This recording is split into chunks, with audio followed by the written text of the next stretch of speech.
Hi, this is Steph with Belladonna Dyes, and today we're going to make a pleated ice dye.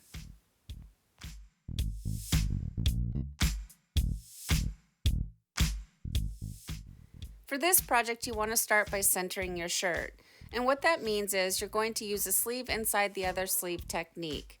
So you tuck one sleeve inside the other sleeve, and then you want to line up the seams in the underarm and along the shoulder, and then you want to shake it out and then smooth it, and you're going to bring the front of the shirt and the back of the shirt together, and that creates symmetry. Ah, the magic of editing. So, this takes me a long time, you guys. I don't want you to get the impression that in 30 seconds I have a centered shirt. I probably spend way too long doing this, maybe 5 minutes. I'm a perfectionist and I feel like this is the foundation of the tie-dye, so it's important to have your shirt centered well and nice and smooth. The next step in this process is to pleat your shirt, and I'd say I'm creating pleats that are a good inch tall.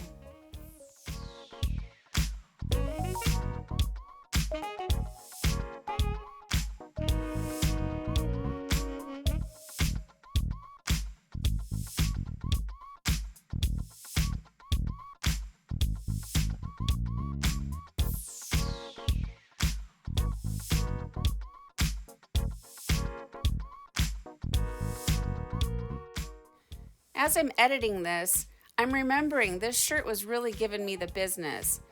I can't quite remember if it was sticking to the table or if the shirt was dry because it was so hot outside, but I remember it did not want to cooperate. This is one of the easiest folds there is. It's just a bunch of pleats. I mean, how hard can that be, right? I do make it look difficult, don't I?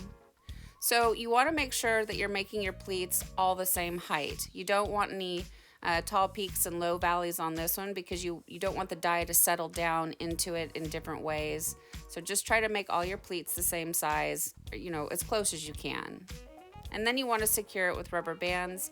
And I'm using the little tiny hair bands, and I picked these up at Walmart, and they really are awesome. I love them.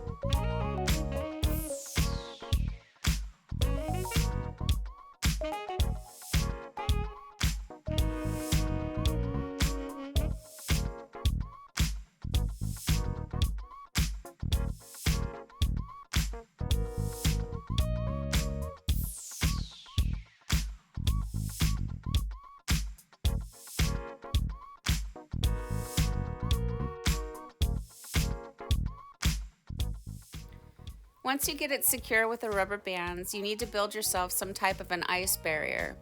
I choose to use these silicone cake molds that I got from Amazon, and I do have a link for them down below in the description box, so go ahead and check that out, and everything that I used for tie-dye is also listed down there. You could use foil or you could use cardboard. It really is just a matter of preference, but if you do have the chance to get these, it really does make life easier. And because they're a little bit wobbly, you do need to secure them. So I'm just using these clothespins, and I think I got those also at Walmart. Maybe it was Fred Meyer's, but I think you can find them anywhere.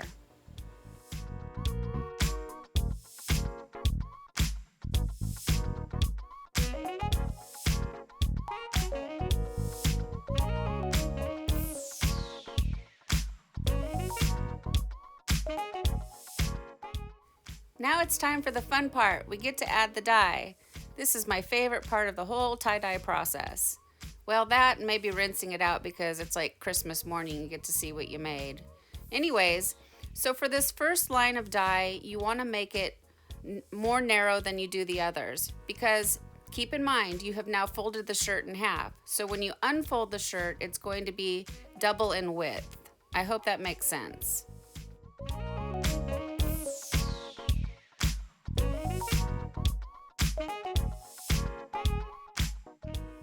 we have a few seconds here. So I want to remind you that you can do this pattern in any colors that you want. You can do a single color, you can add 10 colors. It's completely up to you. It's all about the pattern.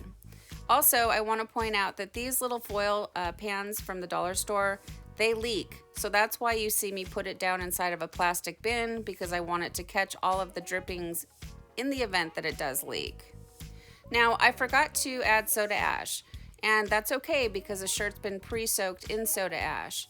So I'm not too worried about it, and I know how it ends up in the results, and it's fine. So this just goes to show that when I say, you know, a quick little sprinkle of soda ash for good measure, it really is just for good measure.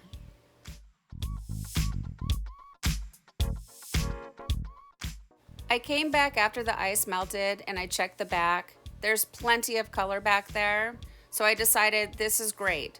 Now it needs to batch for 24 hours. You always want to let it batch 24 hours after the ice melts. It's been 24 hours since the ice is melted, and now it's time for the rinse out. You want to start by using cold water to rinse away any soda ash that might still be reacting within the fibers, and then gradually increase your water up to hot and rinse until the water runs pretty much clear. From here, I take it to the washing machine and I do a hot water cycle. I do a second hot water cycle using Curolon, which is the replacement for Synthropol because Synthropol has been discontinued again. And then I do a third hot water cycle using Milsoft, and Milsoft brings softness back into the fabric after the dyeing process, and it's not a necessary step. It's something that I choose to do because the Gildan shirts are very stiff and crunchy, and that's what Dharma recommended was Milsoft, so I like it. Then I put it in the dryer and we will come back and we'll see the results.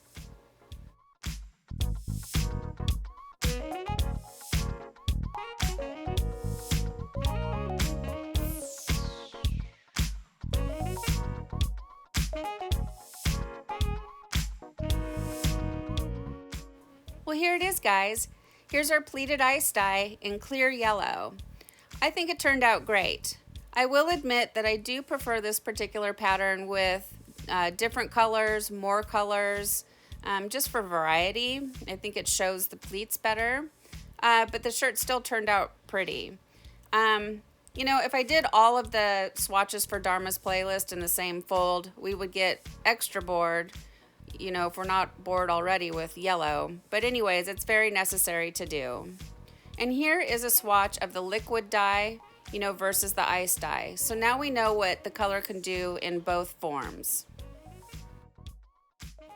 Thank you so much for watching. Please subscribe to my channel, leave a thumbs up, and click the bell and set it to all so you get notification of future uploads. And remember, have fun tie-dyeing.